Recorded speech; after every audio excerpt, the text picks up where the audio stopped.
Guys मैं उस्ताद सम मैं मोहम्मद असलम। मैं रहमत आप देख रहे हैं दोस्तों आपको और मराफ रक्षक यूट्यूब चैनल। तो चलते हैं दोस्तों वीडियो में। The change after 2019 is visible in Kashmir. ये अनिका नज़ीर दानिश भट्ट इनकी हो रही है कन्वर्सेशन। दोस्तों पर देख लेते हैं वीडियो क्या बोलते हैं इस बात। अब जहां तक आप डेवलपमेंट की बात करते हैं तो शायद उन्होंने पर्दे डाले हुए हैं आंखों पर, ये अच्छा काम देखना नहीं चाहते। आप श्रीनगर का हुलिया देखिए, श्रीनगर का हुलिया बदल चुका है। आप नॉर्थ कश्मीर में जाइए, सड़कों का हुलिया बदल चुका। रोक नहीं सकते। 370 किसी पाकिस्तान के आईन का हिस्सा नहीं था, 370 हमारे मुल्क के आईन का हिस्सा था। इनको उसमें जुदोजहद करने का पूरा हक है, मगर अगर ये उसमें उससे कोई फर्क नहीं पड़ता कि इंडिया पाकिस्तान ये कन्फ्लिक्ट, लड़ाइयाँ, झगड़े, इसमें हम पढ़ने वाले हैं नहीं। हम किसी लड़ाई का हिस्सा बनने वाले नहीं है। हमारा माइंड बिल्कुल क्लियर है। हम हिंदुस्तानी हैं, हम फख्र से कहते हैं, हमें उसमें कोई डाउट है नहीं। हम झूठ नहीं बताने वाले किसी को।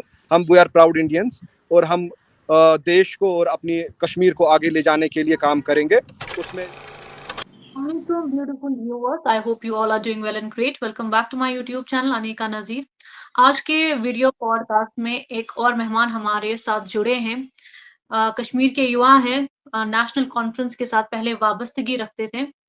आज वो क्या कर रहे हैं और पॉलिटिक्स को लेकर क्या सोच विचार रखते हैं, आज हम उनसे ये जानेंगे।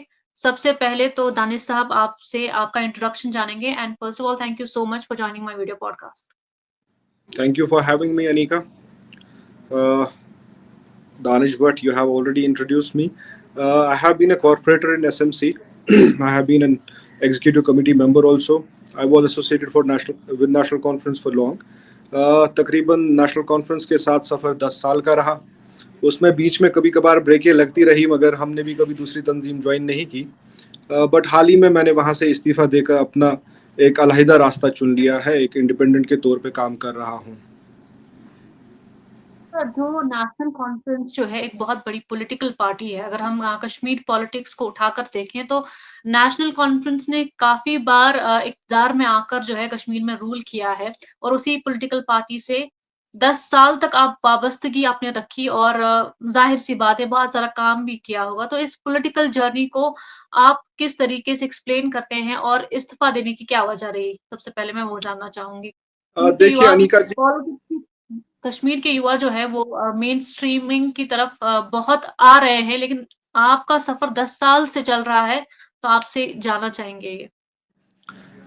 अनीका जी, देखिए नेशनल कॉन्फ्रेंस ज्वाइन करने का जहाँ तक ताल्लुक था, I remember I was in my I guess 12th class, कुछ वैसा ही था। उसके हाल ही बाद मैंने अपना कॉलेज स्टार्ट किया था। चूँकि घर पे जो आइडियोलॉजिकली हम हमेशा नेशनल कॉन्फ्रेंस के साथ अलाइंड रहे हैं। कोई पॉलिटिकल फैमिली से तो नहीं हूँ, मगर ideologically we were always aligned with National Conference. सो एक घर का एक असर रहा कि मैं नेशनल कॉन्फ्रेंस के साथ चला गया इनिशियली। तो उसके बाद नेशनल कॉन्फ्रेंस में बहुत देर तक, पहले 4-5 साल उनके साथ काम भी किया। वहाँ पर उनका provincial joint secretary youth Kashmir भी रहा। काफ़ी मेहनत की। तमाम कश्मीर में जितनी जगहें हैं, आप कुपवारा डिस्ट्रिक्ट से लेके आप साउथ के किसी भी डिस्ट्रिक्ट में, हम हर जगह पे यूथ में वहाँ पे काम किया। मगर एक जो बड़ी बदकिस्मती रही वहाँ पर, मैंने जो देखा वहाँ पर, कि वहाँ खानदानी राज, वहाँ आपको मेरिट के लिए कोई जगह नहीं है। आपका जो प्रोफाइल है उसको हमेशा चेक किया जाता है कि क्या आप किसी मंत्री के बेटे हैं, क्या आप किसी एमएलए के बेटे हैं। अगर आप किसी मंत्री या एमएलए के बेटे हैं तो तभी आपकी ग्रोथ गारंटीड है, वरना जब मेहनत करने के बाद फल खाने की बारी आती है, उस टाइम मंत्री हजरात के बेटे आ जाते हैं। भले ही उनने आपके साथ काम किया हो ना किया हो, उन्होंने कोई टाइम भी स्पेंड नहीं किया होता। तंजीमी मामलात जो होते हैं, तंजीम को बनाना होता है, तंजीमी ढांचे को मजबूत करना होता है, उसमें हम जैसे लोग काम करते हैं जिनका कोई घर से सियासी कोई बैकग्राउंड नहीं होता। बट जब फिर ओहदों की बारी आती है, मैंडेटों की बारी आती है, तब इन मंत्री हजरात के जो बच्चे हैं, जो तब तक अपनी नौकरियों में होते हैं, अपनी अय्याशियों में होते हैं, तब ये सामने आ जाते हैं और हमारा हक भी छीन लेते हैं। तो ये एक बहुत बड़ी बदकिस्मती रही नेशनल कॉन्फ्रेंस के साथ। तो पहली दफ़ा भी जो मेरे इनके साथ एक इनके साथ दूरी हुई, वो इसी वजह पर हुई। बाद में मैंने एज इंडिपेंडेंट इलेक्शन लड़ा और कॉरपोरेटर बना। उसके बाद ये दोबारा मेरे पास आए और कहा कि नहीं, आपको वापस आना चाहिए, जो पीछे गलतियां हुई है उनको सुधारा जा सकता है।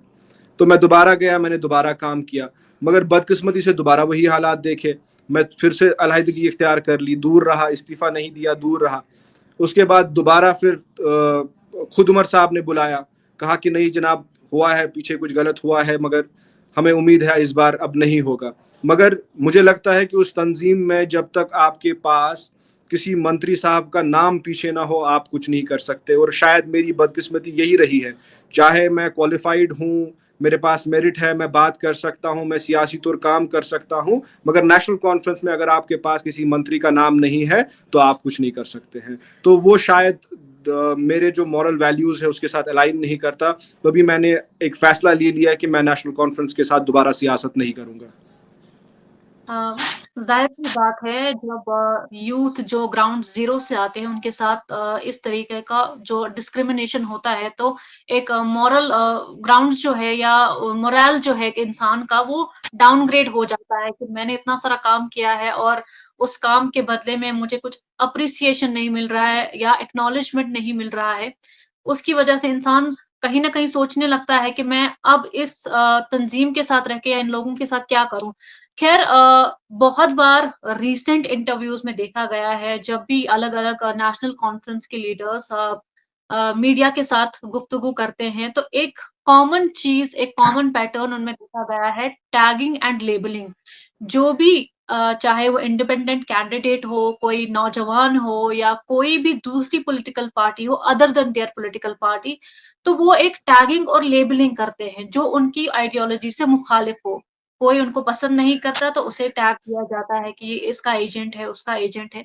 तो इस टैगिंग और लेबलिंग को वो अपने आप को दूर रख के बाकियों को टैग कर रहे हैं। तो इसका क्या मतलब है? कोई भी आवाज़ जो है कश्मीर से अगर वो उभरेगी तो उसे इसी तरीके से सप्रेस किया जाएगा कि आप जी एजेंट हैं। जबकि इन्होंने भी अगर हम बीजेपी की बात करें, उनसे इनके राब्ते हैं, उनसे मिला-जुला जाता है, या कल को अगर सरकार भी बनेगी कश्मीर में, तो क्या ये उनसे दूरी इख्तियार करेंगे? बिल्कुल नहीं। इसके बारे में आप क्या कहना चाहेंगे? देखिए अनीका जी, जहाँ तक टैगिंग का सवाल है, तो ये एक पैटर्न है इनका, ये इनके काम करने का एक पैटर्न है। एक वक्त हुआ करता था, ये दिल्ली में जाके बोलते थे जनाब ये पाकिस्तानी है, तो एक लेवल की टैगिंग होती थी, जनाब ये तो टेररिस्ट है, ये तो मिलिटेंट है, ये तो OGW है। तो तब ये वहां दिल्ली में जाके ये बात कहते थे, क्योंकि तब दिल्ली इनके साथ, तब इनको दिल्ली थोड़ा घास डालती थी। बट जब अब दिल्ली को समझ आ गया कि ये कन्फ्लिक्ट बेनिफिशरीज है, यहाँ पर जो कन्फ्लिक्ट रहने की वजह है वो यही तंजीमें हैं जिन्होंने इस कन्फ्लिक्ट को हमेशा परपिचुएट किया और यहाँ पर फर्दर करने की कोशिश की। अब दिल्ली के सामने तो ये रुसवा हो गए हैं, दिल्ली तो अब इनकी हकीकत जानती है, तो अब इन्होंने दूसरा पैटर्न स्टार्ट कर दिया है। अब ये लोगों के हमदर्द बन के निकले हैं, कहते हैं जनाब 370 हम खाली वापस लाएंगे, 370 की लड़ाई लड़नी है। और जी यहाँ जो बाकी सब है वो बीजेपी की A टीम्स है, B टीम्स है। मगर अगर आप हकीकत में देखें, अगर यहाँ का युवा, यहाँ का यूथ हकीकत देखे और हिस्ट्री में जाए, जो उमर अब्दुल्ला साहब है, उनकी जो पॉलिटिकल बिगनिंग हुई 1998 में, मैंने हाल ही में उसमें एक वीडियो भी बनाया था, तो वो पहली दफा उनकी जो पॉलिटिकल बिगनिंग हुई वो बीजेपी के साथ हुई। वो जाके वाजपेयी साहब के साथ सेंट्रल गवर्नमेंट में मिनिस्टर बने और वो बीजेपी की ही गवर्नमेंट थी, वो कोई और नहीं था। जो पहला कश्मीरी था जिसने बीजेपी के साथ हाथ मिलाया और हुकूमत की, वो तो जनाब उमर अब्दुल्ला और नेशनल कॉन्फ्रेंस है। अब आज बीजेपी गलत कैसे होगी? अगर तब बीजेपी सही थी, आज गलत कैसे होगी? अब ये कहेंगे जनाब तब 370 तो था, मगर क्या ये नहीं जानते हैं कि वाजपेयी जी ने on the floor of the parliament खुद कहा कि अगर मेरे पास फ्लोर की मेजॉरिटी होती तो मैं आज ही 370 को खत्म कर देता। ये वही वक्त है, ये वही दौर है जिस टाइम गुजरात में रॉइट्स चल रहे थे और मुसलमानों का कत्लेआम हो रहा था। ये वही वक्त है जब बाबरी मस्जिद हाल ही में उस टाइम पे शहीद कर दी गई थी, और ये तो उस टाइम बीजेपी के साथ बैठकर सेंट्रल मिनिस्ट्री एंजॉय कर रहे थे। और आप याद करिए, ये पहली दफा नहीं है कि ये लोगों के साथ झूठे वादे कर रहे हैं। इन्होंने पहले लोगों को प्लेबिसाइट फ्रंट के ख्वाब दिखाए, कहा जी जनाब राजशुमारी करनी है। तब क्या हुआ था? शेख साहब से इक्तिदार छिन गया था। इनकी सबसे बड़ी कमजोरी जो है वो इक्तिदार है। जब ये इक्तिदार से बाहर रहते हैं तो बिल्कुल वो रैटल स्नेक की तरह वो रैटल करते हैं, जैसे उसकी पूंछ रैटल करती है, बिल्कुल उनकी हालत वही हो जाती है। तो जब इनसे इक़्तिदार छीना गया, शेख साहब को जेल भेजा गया, इन्होंने प्लेबिसाइट फ्रंट खड़ा कर दिया, लोगों को महाजिर आयशुमारी के ख्वाब दिखाए। जब उन्होंने 1975 में प्राइम मिनिस्टर पोजीशन को, जहां पर उसको चीफ मिनिस्टर पोजीशन पर पहुंचाया गया, जो ओरिजिनल 370 की हकीकत है, हमारे पास अपना प्राइम मिनिस्टर हुआ करता था, हमारे पास अपना सदर रियासत हुआ करता था, और यहाँ पे शेख मोहम्मद अब्दुल्ला जब पहले बने थे तो वो प्राइम मिनिस्टर बने थे, और जब लौट कर आए तो वो चीफ मिनिस्टर बने। चलो उन्होंने नहीं किया, वो सादिक साहब के टाइम पे हुआ, मगर आपने एक्सेप्ट तो किया 1975 के इंदिरा शेख अकॉर्ड में, आपने चीफ मिनिस्टर की पोजीशन को एक्सेप्ट किया। अगर आपको 370 के साथ कोई भी टिंकरिंग जो हुई थी वो आपको कबूल नहीं थी, आपने चीफ मिनिस्टर की पोजीशन एक्सेप्ट क्यों की? अगर आपको तब 370 के साथ टिंकरिंग कबूल थी तो आज आप ड्रामा कौन सा कर रहे हैं? उसके बाद फारूक साहब आए, फारूक साहब से इक्तिदार छीना गया तो उन्होंने ऑटोनॉमी के ख्वाब दिखाए, और फिर उस ऑटोनॉमी की हालत भी आपको पता है, उनको इक्तिदार वापस मिल गया, वो ऑटोनॉमी की बिल रद्दी की टोकरी में चली गई, बाप यहाँ चीफ मिनिस्टर बना रहा, बेटा वहां दिल्ली में बीजेपी के साथ उसी सरकार में बैठकर मजे लेता रहा। अभी अगर बेवकूफ बनाना चाहते हैं कश्मीरियों को तो क्यों? मुझे समझ नहीं आता इनको क्या लगता है कि ये कौम इतनी गई गुजरी है, इतनी अनपढ़ है, इतनी गवार है कि हम रोज इनको झूठ बोलेंगे और ये रोज सुनते जाएंगे। कम से कम आज का युवा इनका झूठ सुनने के लिए तैयार नहीं है, हम इन खोखले नारों में जाने के लिए तैयार नहीं है, हम और अपनी नस्लें इन खोखले नारों के पीछे जाया नहीं करना चाहते। आप हमारे सामने डेवलपमेंटल एजेंडा लेकर आइए, आप हमारे सामने कश्मीर की तरक्की का प्लान लेकर आइए, हम आपके साथ चलने के लिए तैयार हैं। ये हॉलो स्लगनरिंग से हम आपके पीछे नहीं चलेंगे। कॉन्फ्लिक्ट बेनिफिशियरी बनना बंद कीजिए, ये डायनास्टी रूल बंद कीजिए, ये मंत्रियों को बेटों के लिए जो आपने ये प्राइवेट लिमिटेड कॉर्पोरेशन खोली है इसको बंद कीजिए, लोगों की बका के लिए काम कीजिए। आप कल से शुरू करिए, हम कल से आपके साथ हैं। आपने डेवलपमेंटल एजेंडा की बात की। इन्होंने कहा, इनका कहना है कि 2019 के बाद इन्हें कोई चेंज कश्मीर में देखने को नहीं मिल रहा है। तो कश्मीरी यूथ आपको पर्सनली कोई चेंज 2019 से पहले का या 2019 के बाद के बीच में कोई फ़र्क दिख रहा है? अनीका जी, मैं यहाँ का एक कश्मीरी नौजवान होने के नाते और एक श्रीनगर का युवा होने के नाते मैंने 2008 देखा है, मैंने 2010 देखा है, मैंने 2013 देखा है, मैंने 2016 देखा है, और मैंने देखा है रोज यहाँ किस तरीके से हमारे भाई सड़कों पर शहीद होते थे। मैंने देखा है अपने भाइयों का खून गिरते हुए, मैंने देखा है किस तरीके यहाँ पकड़ दकड़ होती थी, मैंने मासूम बच्चियों को पलट लगते हुए देखा है। क्या हम वो दौर भूल चुके हैं? चलिए मैं इन्हीं के कहने के मुताबिक चलता हूं। आज यहाँ कोई डेवलपमेंट नहीं, मैं कहता हूं यहाँ का युवा होने के नाते मैं कहता हूं मैं गोली मारता हूं डेवलपमेंट को। अगले 10 साल यहाँ कोई और डेवलपमेंट ना हो अगर यहाँ कोई भी युवा सड़क पे नहीं मरता है, अगर यहाँ किसी भी मासूम का खून सड़क पे नहीं बहता है। जिस तरीके से उमर अब्दुल्ला ने 2010 में यहाँ के कश्मीरी युवाओं का खून बहाया सड़कों पर, जिस तरीके से महबूबा मुफ्ती ने 2016 में कश्मीरियों पर पैलेट चलाए, मासूम बच्चियों पर पैलेट चलाए और कश्मीरी युवाओं का खून सड़कों पर बहाया, अगर वो आज बंद है, अगर यहाँ आज अमन है, शांति है, अगर आज हमारे स्कूल 365 दिन चल रहे हैं, हमारा कारोबार 365 दिन चल रहा है, तो मैं कहता हूं कि डेवलपमेंट कैन वेट। अगर हमारी जिंदगियां बच रही है, अब जहां तक आप डेवलपमेंट की बात करते हैं तो शायद उन्होंने पर्दे डाले हुए हैं आंखों पर, ये अच्छा काम देखना नहीं चाहते। आप श्रीनगर का हुलिया देखिए, श्रीनगर का हुलिया बदल चुका है। आप नॉर्थ कश्मीर में जाइए, सड़कों का हुलिया बदल चुका है। आज आप साउथ कश्मीर में जाइए, मैं कभी कभार अगर आप घूमने के लिए चले जाते हैं साउथ की तरफ या नॉर्थ की तरफ, कभी कभार तो मुझे लगता है कि वहां की सड़कें श्रीनगर की सड़कों से बेहतर है। आज आप पानी की हालत देखिए, जो पीछे बिछड़ा हुआ गांव है वहां तक आज पानी की पाइपें बिछ रही है। जो बिजली है, आज वो बिजली की तारे जो सबसे एंड पे बॉर्डर पे भी गांव है वहां तक बिजली पहुंचाने की कोशिश की जा रही है। आप हेल्थ बेनिफिट्स देखिए, यहाँ का जो आपका हेल्थ कार्ड है, आज यहाँ के गरीब 5 लाख का हेल्थ इंश्योरेंस एंजॉय कर रहे हैं और वही ट्रीटमेंट एंजॉय कर रहे हैं जो यहाँ के रईस लोग एंजॉय कर रहे हैं। तो आप किस चीज को कह रहे हैं कि काम नहीं हो रहा है? और अगर आपको ये भी काम नजर नहीं आता तो मैं आपसे ये वजाहतन कहना चाहता हूं कि कश्मीरी युवा और इंतजार कर सकता है डेवलपमेंट का, मगर जनाब जब तक यहाँ पर खून खराबा बंद है हम खुश है। आपसे इक्तिदार छीना गया है, हमें पता है आपको इक्तिदार छीनने की बौखलाहट है। आपको पीछे भी इक्तिदार जब छीना जाता था, कभी आप प्लेबिसाइड फ्रंट बनाते थे, कभी आप ऑटोनॉमी के नाम पे लोगों को बेवकूफ बनाते थे, कभी सेल्फ रूल के नाम पे बेवकूफ बनाना चाहते थे। आज आप दोबारा 370 के नारों पे लोगों को बेवकूफ बनाना चाहते हैं, मगर यहाँ लोग दोबारा बेवकूफ नहीं बनेंगे। इलेक्शन के हवाले से बात करेंगे। लोकसभा पोल्स होने जा रहे हैं कश्मीर में और इन इलेक्शंस को कश्मीरी यूथ किस तरीके से देख रहा है? उम्मीदें हैं इन इलेक्शन से आपको, और किस तरीके से ओवरऑल इस डायनामिक्स को देख रहे हैं? कहीं जब कैंपेन चलाने की बात आती है वहां पे ये एक्सपेक्ट करते हैं हम एज अ कश्मीरी यूथ की एक लीडर जो है वो हमें क्या ऑफर करता है एज अ कश्मीरी यूथ या कश्मीरी अवाम को वो क्या ऑफर करता है, वहीं हम दूसरी तरफ देखते हैं कि इन जो पॉलिटिकल पार्टीज हैं इनके आपस में ही इतने मतभेद है कि हमारी कैंपेन ही ये भूल जाते हैं और इन कैंपेन्स में instead of offering people something वो अपने मतभेदों का जो है एजेंडा निकालते हैं। तो आप as a Kashmiri youth in elections को किस तरीके से देख रहे हैं? और जो भी वादे किए जा रहे हैं, खासकर 370 की मनसूखी को लेकर जो ये कह रहे हैं कि हम आवाज़ उठाएँगे, ये करेंगे, अपील करेंगे और deep inside we all know it is gone, it will not we will not get it back. ये हमें पता है कि हमें वापस तो मिलने वाला है नहीं, स्टेटहुड रिस्टोर होगी और वो ऑलरेडी पता ही है। तो आप इनके जो ये लोगों को वर्गलाने का जो तरीका है या कैंपेन में जो मैनिफेस्टो हम देते हैं लोगों को, उसको साइडलाइन करने का जो तरीका है, असली बात ना बताने का जो ये तरीका है, इसको आप किस तरीके से देखते हैं?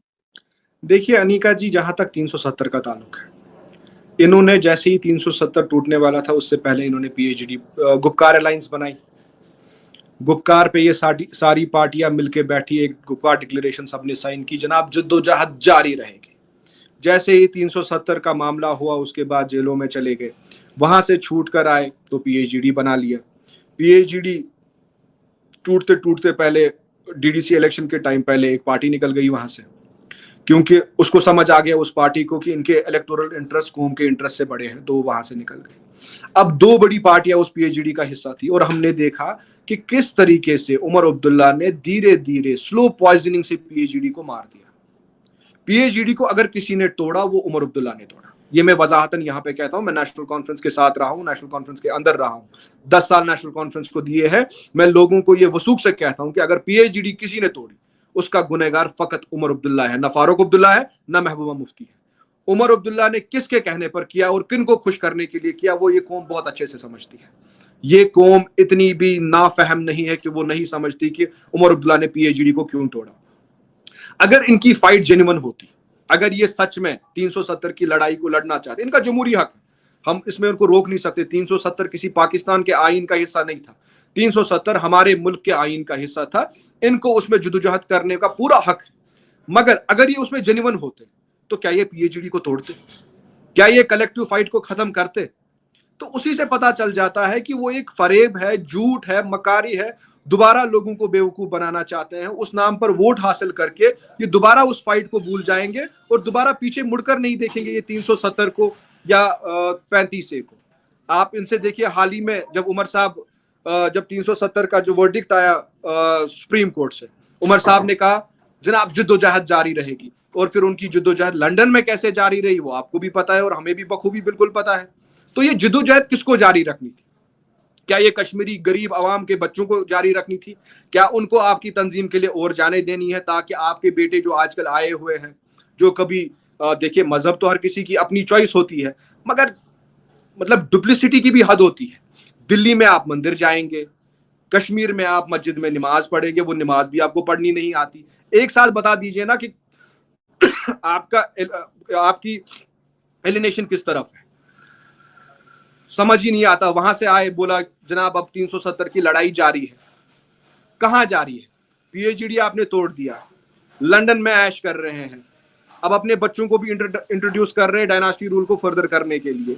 वहां से महबूबा जी भी अपनी बच्ची को सामने कर रही है, कभी गोजरी सिखा रही है, कश्मीरी तो उसको आधी अधूरी ही आती है, तो वो भी इंट्रोड्यूस कर रही है। ये अपने घरों की सियासत कर रहे हैं, अपने घरों में इक़्तिदार को रखने की कोशिश चल रही है, कश्मीरियों को दोबारा बेवकूफ़ बनाने की कोशिश कर रहे हैं। उमर साहब ने जब लंदन से आकर, जब वो अपनी ट्रिप से वापस आए, कहा कि हम सुप्रीम कोर्ट में रिव्यू पिटीशन फाइल नहीं करेंगे। फिर आप लड़ना कहाँ चाहते हैं? आप क्या पार्लियामेंट में 500 सीटें जीतेंगे? 3 ही तो सीटें आप लड़ रहे हैं। चलिए जनाब, जम्मू कश्मीर की सारे सीटें ही मान लेता हूं मैं, आपके कैंडिडेट भी नहीं है 4 सीटों पर, वो भी आप ही जीत गए। वो 3 सीटें जो बाकी रहती है, जम्मू की 2 और लद्दाख की 1, वो भी आप ही जीत गए। ये 3 भी आप ही जीत गए, हो गए 6। क्या आप पार्लियामेंट में इस फैसले को बदल सकते हैं? तो आपकी जो जद्दोजहद है वो सुप्रीम कोर्ट में जारी रहनी चाहिए। वहां पे आप कहते हैं कि मैं रिव्यू पिटीशन फाइल नहीं करूंगा, तो आप इस लड़ाई को लड़ना कहां चाहते हैं? हमें भी बताइए ना। अब आप कहते थे पीएचडी में लड़ूंगा, उसको भी तोड़ दिया। साफ कह दीजिए इस कौम को, या आपके बच्चों को आप अपना पावर ट्रांसफर करना चाहते हैं वो आजकल आपके साथ घूम रहे हैं। आपने दोबारा यहाँ कश्मीरियों पर उनको मुसल्लत करने की कोशिश कर रहे हैं। इसको कश्मीरी बखूबी समझते हैं और नाकाम भी करेंगे इंशाल्लाह। पहले जब हम देखते थे कि इलेक्शन या तो काफी लोग बायकॉट करते थे, for as I know most of the time मेरी फैमिली भी कभी वोट ही नहीं किया है उन्होंने। लेकिन अब जब हम आज देख रहे हैं, हर कोई इंसान जिसको भी देख रहे हैं, कोई न कोई किसी न किसी को वोट करना चाहता है।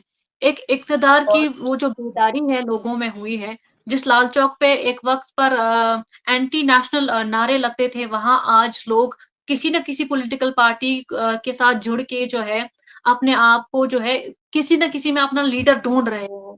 तो इस चेंज को आप किस तरीके से देख रहे हैं और एज़ अ कश्मीरी यूथ आप कहाँ अपना इन्फ्लुएंस देखते हैं कि मुझे इस लीडर को जो है एक मौका देना चाहिए और अपना वोट जो है इसके लिए रखना चाहिए? अनिका जी, जहाँ तक ताल्लुक मैं समझता हूँ कि जो नॉर्थ कश्मीर के लोग हैं, उनके पास एक सुनहरा मौका है। They have a good chance to lead the entire Kashmir towards change. उनके पास एक बेहतरीन मौका है, क्योंकि उमर अब्दुल्ला साहब खुद वहाँ से लड़ रहे हैं। वो श्रीनगर से भगोड़े हो गए हैं, यहाँ से भाग चुके हैं, क्योंकि उनको पता थी कि श्रीनगर की यूथ उनको रिजेक्ट करने जा रही है। मगर नॉर्थ कश्मीर के लोगों के पास एक सुनहरा मौका है कि वो चेंज को मौका दे सकते हैं। वहाँ पर सजाद गनी लोन साहब लड़ रहे हैं। मेरे को उनकी तंजीम के साथ कोई ताल्लुक तो है नहीं, मगर एक मैसेज भेजने के लिए वो आज नेशनल कॉन्फ्रेंस को रिजेक्ट करके वहाँ चेंज को एक मौका दे सकते हैं और कश्मीर को नए दौर की तरफ ले जा सकते हैं, जहाँ पर डायनास्टी रूल का खात्मा होगा और जो सियासत होगी वो प्रैग्मेटिक होगी, वो डेवलपमेंटल इश्यूज पर होगी, वो कोई खोखले नारों पर नहीं होगी। और मुझे लगता है यहाँ का युवा भी आज इन चीज़ों को समझता है और मुझे लगता है कि यहाँ का युवा आज नॉर्थ कश्मीर से वो मैसेज ज़रूर भेजेगा, सेंट्रल कश्मीर से भी भेजेगा और साउथ कश्मीर से भी भेजेगा। दानिश, आप पॉलिटिक्स से वाबस्तगी आपकी थी और काफ़ी मुझे लगता है कि जब पॉलिटिक्स से या किसी ऐसी आइडियोलॉजी से इंसान इन्फ्लुएंस होता है, तो वो उससे आप फिर अलग नहीं हो सकते। तो आपका भी जो पॉलिटिक्स के साथ जो है एक रिश्ता रहा है, चाहे आप नेशनल कॉन्फ्रेंस में रहें या कल को आप किसी और पॉलिटिकल पार्टी में रहें, आप आगे पॉलिटिक्स में खुद को कहाँ देखते हैं एज़ अ कश्मीरी? देखिए अनिका जी, मेरा पहले दिन से यही गोल रहा है कि मैं डेवलपमेंटल इश्यूज़ को लेकर काम करूं, यहाँ के यूथ की अपलिफ्टमेंट के लिए काम करूं, यहाँ के जो बिछड़े हुए तबके हैं उनके लिए काम करूं। एज कॉरपोरेटर भी जब भी मुझे मौका मिला और एग्जीक्यूटिव कमेटी मेंबर होने के जब उस टाइम भी मौका मिला, मैं हमेशा अपने इलाकों में घूमा हूँ, अपने लोगों का काम किया है, यहाँ के लोगों की फलाह और बहबूदी के लिए काम किया है। खोखले नारों पर हम काम नहीं करेंगे, लोगों को झूठ नहीं बताएंगे और जहाँ तक भी मौका मिलेगा लोगों की खिदमत करेंगे, यहाँ के युवाओं के लिए बेहतरी हो। कल में जो हमारे आने वाला कल है, वहाँ पर युवाओं के लिए अपॉर्चुनिटीज़ हो।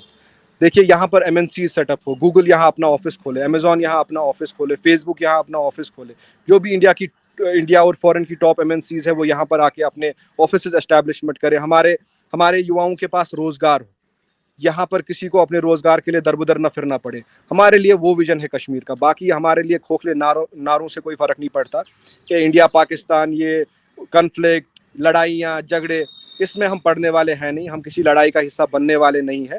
हमारा माइंड बिल्कुल क्लियर है, हम हिंदुस्तानी हैं, हम फ़ख्र से कहते हैं, हमें उसमें कोई डाउट है नहीं। हम झूठ नहीं बताने वाले किसी को, वी आर प्राउड इंडियंस और हम देश को और अपनी कश्मीर को आगे ले जाने के लिए काम करेंगे। उसमें जितनी भी मेहनत करनी होगी बिना लोगों को झूठ बताए हुए, और यहाँ के युवाओं के बेहतरी के लिए जो भी करना होगा उसमें हम अपना दिन रात सर्फ करेंगे। तो ज़ाहिर सी बात है, कश्मीर का नौजवान अब वो कॉन्फ्लिक्ट अफोर्ड नहीं कर सकता। हम लोग तो नहीं कर सकते कि हमारा कॉलेज हर दिन बंद हो, सड़कें बंद हो, हड़ताल हो, दुकानें बंद हो, बच्चे जो है वो घर में बैठे रहें। इस चीज़ को हम दोबारा एक सिरे से अफोर्ड नहीं कर सकते हैं। एक आखिरी सवाल मैं आपसे पूछना चाहूँगी, इलेक्शन के हवाले से एज़ अ कश्मीरी यूथ आप पूरे देश के नौजवानों को, खासकर कश्मीर के नौजवानों को क्या मैसेज देना चाहेंगे इस इलेक्शन के हवाले से? मेरी तो जो सबसे पहली अपील रहेगी कश्मीरी युवाओं को लेकर, मैं अपने भाइयों से, अपनी बहनों से सबसे एक ही गुजारिश करता हूँ कि इस बार बाहर आइए और वोट करिए। इस खानदानी राज को कश्मीर से ख़त्म करिए। ये एक वबा है, ये एक बीमारी है। जैसे कोविड एक बीमारी थी, वैसे ही खानदानी राज भी एक बीमारी है। ये अपने घरों से बाहर इक़्तिदार को जाने देंगे नहीं। उसमें आपकी तरक्की मारी जाती है, आपका रोजगार मर जाता है, उसमें आपकी फलाह और बहबूदी खत्म हो जाती है। और आप देखिए इन्होंने 70 साल हमें दिया क्या? मारदाड़, लाशें, शहीद मलगुजार, जेल, पीएसए, पैलेट, टाड़ा, कितने हमारे नौजवान जेलों में बंद है। खुदारा बाहर आइए, वोट कीजिए, चेंज के लिए वोट कीजिए, कल नए कश्मीर के लिए वोट कीजिए, बदलते हुए कश्मीर के लिए वोट कीजिए, जहां रोजगार हो, अमन हो, चैन हो, लोगों को दिल का सुकून हो, कोई खौफ ना हो। तो सबसे बड़ी चीज उसमें है कि कश्मीरी युवाओं को बाहर आके वोट करना पड़ेगा। बिल्कुल सही, हमारी भी यही अपील रहेगी हर एक इंसान से जो एलिजिबल है वोटिंग के लिए, इस बार अपना कीमती वोट जो है अपने सही कैंडिडेट को दें। और हम उम्मीद करेंगे मे the best one and the right one win. Thank you so much Danish हमारे साथ हमारे वीडियो पॉडकास्ट पे जुड़ने के लिए। आगे भी आपसे बात करने की कोशिश करेंगे। Thank you so much.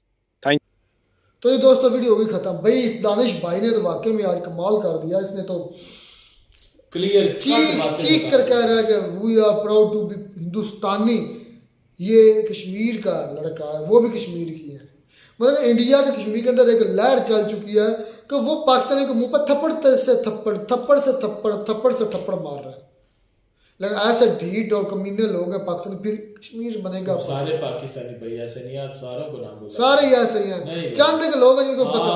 आप होंगे, हम नहीं है। 100 में से हम कश्मीर के बारे में नहीं बोलते, जो उधर का कश्मीर है मैं नहीं बोलता। स्पेशली तेरी बात मैं नहीं करता, रहमतुल्लाह की नहीं करता, लेकिन अपनी बात जरूर करता हूँ कि मैं उस कश्मीर पे नहीं बोलता। मैं कहता हूँ कि इंडिया वहाँ पे इन्वेस्टमेंट कर रहा है, वहाँ पे डेवलपमेंट कर रहा है। मैं कहता हूँ ये बहुत ज़बरदस्त है, क्योंकि हमारे वाला जो कश्मीर है, हम उन कश्मीरियों को जलील कर रहे हैं, रुसवा कर रहे हैं।